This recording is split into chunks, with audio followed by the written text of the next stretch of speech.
اس طرح ڈھکے چھپے الفاظ میں مذمت کرنے سے کچھ نہیں ہوتا. اسرائیل کی کھل کر مذمت کرنی چاہیے. اس وقت چاہیے تھا پاکستان کو کہ یونائٹڈ نیشنز کے اندر جو پاکستان کے مستقل سفیر ہیں وہ یونائٹڈ نیشنز کا اسپیشل اجلاس بلانے کے لیے کہتے ہیں. اب تو خیر اسپیشل اجلاس یونائٹڈ نیشنز کا ہو ہی رہا ہے, لیکن اس کے اوپر پاکستان کی طرف سے سوال پیدا ہونا چاہیے تھا. پاکستان کی طرف سے سوال اٹھنا چاہیے تھا. مسلم ممالک جو ہیں, مسلم امہ کے جو ہیں, اگر ہم لیڈر بننے کا دعویٰ کرتے ہیں تو مسلمان امہ کا جو سب سے بڑا مسئلہ ہے فلسطین کا مسئلہ, اس کے بارے میں بھی پاکستان کو کھل کر بات کرنے کی ضرورت ہے. پروگرام کے دوسرے حصے میں ہم بات کریں گے لاہور ہائی کورٹ کے جسٹس باقر نجوی صاحب کے بارے میں. انہوں نے, آپ سب کو پتا ہوگا کہ ایک لیٹر سامنے آیا تھا جہاں پر ایڈیشنل جو رجسٹرار تھے لاہور ہائی کورٹ کے, انہوں نے فارن آفس کو ایک خط لکھ دیا تھا جس میں انہوں نے کہا تھا کہ جسٹس باقر نجوی صاحب جو ہیں ان کے بیٹے امریکہ ٹریول کر رہے ہیں اور ان کو پروٹوکول دیا جائے, اور نہ صرف پروٹوکول پاکستان میں دیا جائے لاہور کے ایئرپورٹ پر یا پاکستان کے ایئرپورٹ پر, بلکہ دبئی ایئرپورٹ پر بھی ان کو پروٹوکول دیا جائے, اور اس طرح نیو یارک کے اندر بھی جب وہ JF کینیڈی ایئرپورٹ پر اتریں گے تو وہاں پر بھی ان کو پروٹوکول دیا جائے. وہاں سے انہوں نے آگے نیو ہیون کہیں جانا تھا, وہاں پر بھی جانے کے لیے گاڑی مہیا کی جائے, اور اس کے بعد اسی طرح واپسی پر 11 دنوں کے بعد جب وہ واپس آ رہے تھے تب بھی ان کو اسی قسم کا پروٹوکول درکار تھا. اب یہاں پر بہت بڑا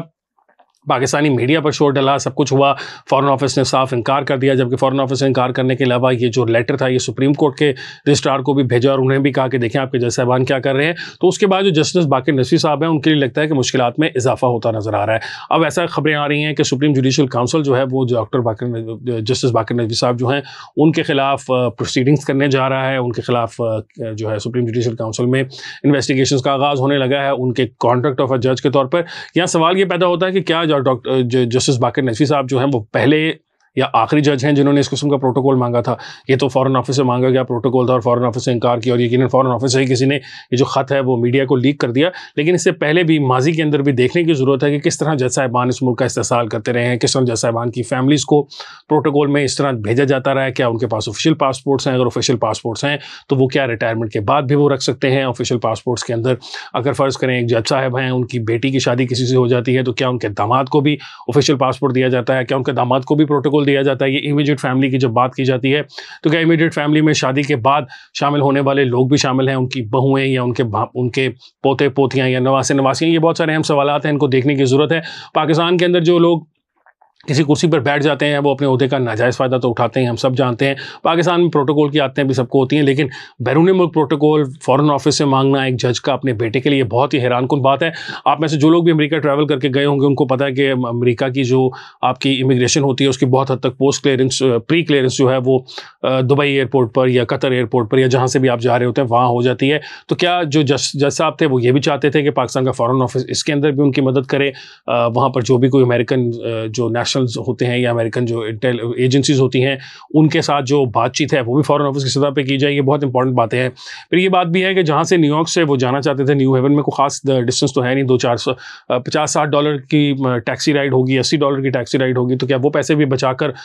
وہ پاکستان کے خزانے پر بوجھ ڈالنا چاہتے تھے؟ جسٹس باقر نجوی صاحب بھی سارے سوالات ہیں. اوبیسلی اگر فارن آفس کا کوئی شخص ان کو پروٹوکول دیتا تو وہ اس کے لیے اپنا TATA مانگتا اور سب کچھ ہوتا. تو ایک جج صاحب کے بیٹے کا پرائیویٹ وزٹ, جو کہ ایک ڈاکٹر بھی ہیں, کوئی چھوٹے بچے نہیں ہیں, یہ نہیں ہے کہ وہ 15-16 سال کی عمر کا کوئی بچہ تھا جو پہلی دفعہ پاکستان سے باہر جا رہا تھا تو اس کے والدین کو اس بات کا خدشہ تھا کہ کہیں وہ گم نہ جائے, کہیں اس کو کوئی مسئلے نہ ہو جائیں. ایک نوجوان آدمی ہے, جوان آدمی ہے,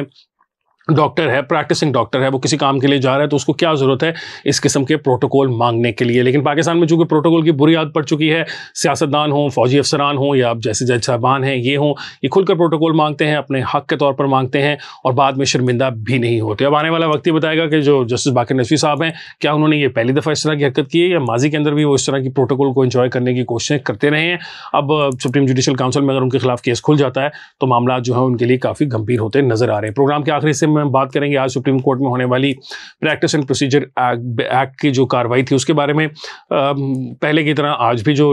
کاروائی ہے وہ ساری براہ راست دکھائی گئی اور وہاں پر چیف جسٹس صاحب کا ایک وکیل صاحب سے کافی زیادہ تلخ کلامی بھی ہو گئی, کافی زیادہ جھگڑا بھی ہو گیا. امپورٹنٹ بات یہاں پر یہ ہے کہ سپریم کورٹ کے اندر بہت سارے جو ججز ہیں اس وقت لگ رہا ہے کہ میجورٹی آف جو ججز ہیں وہ اس بات پر یقین رکھتے ہیں کہ سپریم کورٹ کا جو چیف جسٹس ہے وہ فرد واحد ہی اختیار رکھ سکتا ہے اور پارلیمنٹ کے پاس کوئی اختیار نہیں ہے کہ وہ اس فرد واحد کی جو طاقت ہے اس کو نکال کر 2 یا 3 ججز کے اندر ڈیوائڈ کر سکے. یہ بہت امپورٹنٹ معاملہ ہے آنے والے دنوں میں چیف جسٹس صاحب جب چلے جائیں گے، نیا چیف جسٹس آئے گا تو جو بھی اس کیس کا فیصلہ ہوگا اس کا اطلاق اس پر بھی ہوگا. اور جیسا کہ ہم جانتے ہیں کہ جسٹس اعجاز الاحسن صاحب کا ٹائم آنے والا ہے چیف جسٹس بننے کا، تو وہ تو کسی صورت نہیں چاہتے کہ ان کی جو طاقت ہے سوموٹو لینے کی، ان کی جو طاقت ہے بینچ بنانے کا اختیار جو ہے وہ ان سے چھینا جائے. اسی طرح جسٹس منیب اختر صاحب بھی آنے والے دنوں میں چیف جسٹس بننے والے ہیں، وہ بھی یہ نہیں چاہتے کہ ان کے پاس سے بھی یہ چیز چھین لی جائے. تو بہت زیادہ مشکل حالات میں جسٹس قاضی فائزی صاحب پھنسے ہوئے نظر آتے ہیں. ایسا فیل ہوتا ہے کہ جسٹس قاضی فائزی صاحب نے جب یہ کیس ٹیک اپ کیا تھا تب ان کا خیال تھا کہ بینچ کی جو میجورٹی ہے وہ شاید ان کے ساتھ اگری کرے گی، لیکن اب تک کی جو کاروائی ہے اس سے فیل ایسا ہوتا ہے کہ جیسے بینچ کی جو تعداد ہے، میجورٹی یا زیادہ تر جو ججز کی تعداد ہے، وہ جسٹس قاضی فائزی صاحب سے بات پر اگری نہیں کرتے. اس سے کہ جسٹس قاضی فائزی صاحب کا جو باقی ٹینیور ہے، جو آگے 12 13 14 ماہ انہوں نے چیف جسٹس رہنا ہے، اس پر بھی کافی برا شیڈو پڑے گا. اگر فرض کریں فیصلہ